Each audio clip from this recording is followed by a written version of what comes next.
Okay, this is another question from Coach J399. It says, how would you handle the front side of power versus an over front? It seems like you want more of an A gap entry, so O tackle cover the three technique and O guard chip to the backside spot. Well, that's exactly right. Let's just go over it real quick. Okay, this is essentially the veer side, but remember we're leaving a guy. A guy is leaving the line of scrimmage. So I want to just take you through this. Okay. The center has the B gap. Okay. But he's going to step to the B and grab the nose. All right. The B gap is uncovered. He's got to step deep enough because if this nose rocks, boom. Okay. Or if the end spikes or if anybody hits it, normally, if we were running zone, the guard would have the B gap, okay? But the center has to get his eyes. He's got to step deep enough, okay, before he digs that nose. He's got to step deep enough to see what's going on. So ideally, if he can block with his hands and his eyes on the gap, and that's basically the dig. That's what it is. We're sort of delaying contact. Now, the big deal is if this nose rocks, he's got to he's got to not rotate. He can't have his shoulders go like this because that opens everything up for the run through. He's got to feed this.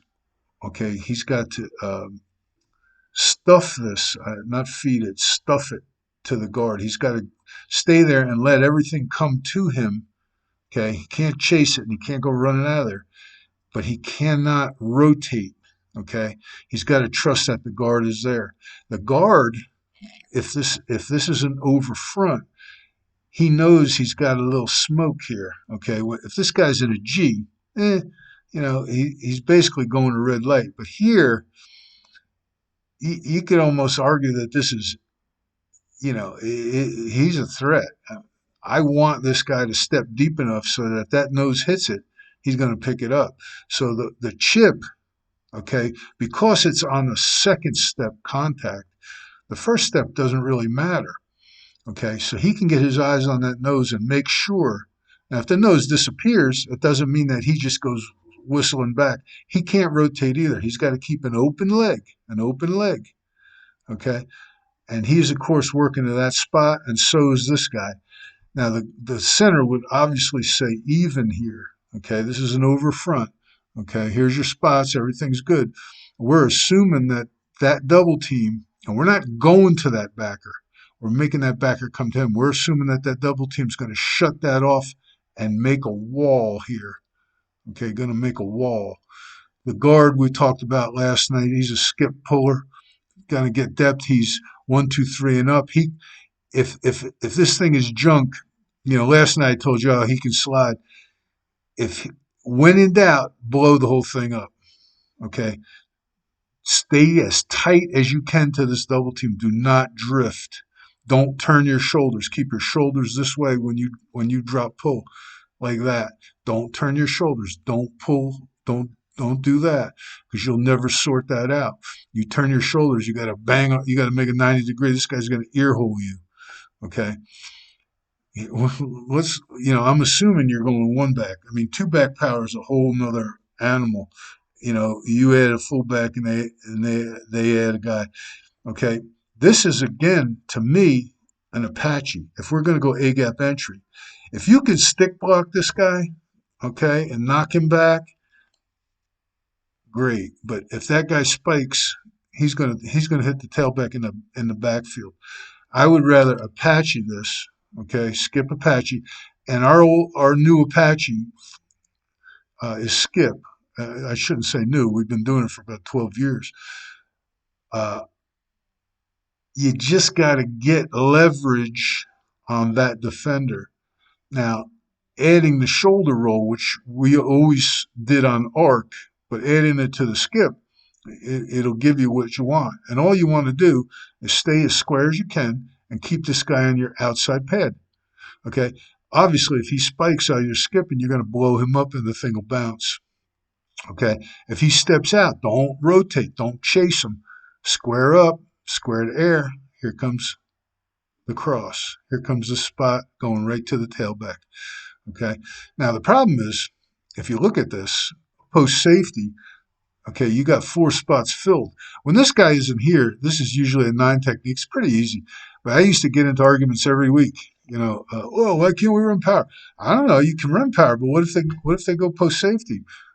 What's your answer? Well, we'll just run it. Okay, so get the punter ready, get him oiled up. Now, from the pistol or from sidecar, you can read this dude. You can read him. Okay, if he sticks his nose in there, as long as it's not an exchange, okay.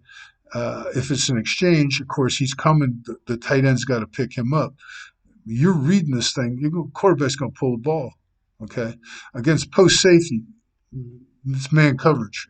I don't care. Anybody says 3D baloney. It's man coverage. Okay, it's either man coverage or it's no coverage. If that guy sticks his nose in the tailback, the quarterback is running free, running bare. Okay, so if he's on the line pressed and they're bringing it, there's probably blitz zero. It's the quarterback and the safety. Crack it. Okay, make this guy replace. Okay, it's easy stuff. If you're in a two back power and you're just trying to tuck the ball and run it, that block right there, if you can get that done, I don't know. I'd rather be in a sniffer. Okay, blocking him out, or just bring it sniffer across and do the same thing. The problem, of course, is you have to exchange. You have to run counter with the sniffer being the rapper and the guard being the trapper. Okay. Um, I don't know if that answers your question, but that's the way we do it. Remember, we can't let this nose escape, but we can't rotate because here's the run through. Nose goes this way. This guy goes right through here. Center's the only guy who can block him. Don't tell me about the tackle getting to that guy. It ain't happening. Okay. The tackle's job is to skip or however you want to do it. We used to call it pinch hinge. Skip footwork is the best way to do it. Okay. Skip footwork and then wheel and shut it off. Now, the one thing you got to worry about, if this guy turns his shoulders and this whole thing collapses, you get a lot of knee injuries here. Okay, so just think about this. Be very careful about this. Don't get up into the line and get murdered by double teams. The double team has got to go this way. Got to get movement. Just remember, anything hits it, the guard's off. That's why he's got to get his head in front. He's got to be there. Okay. All right. That's it.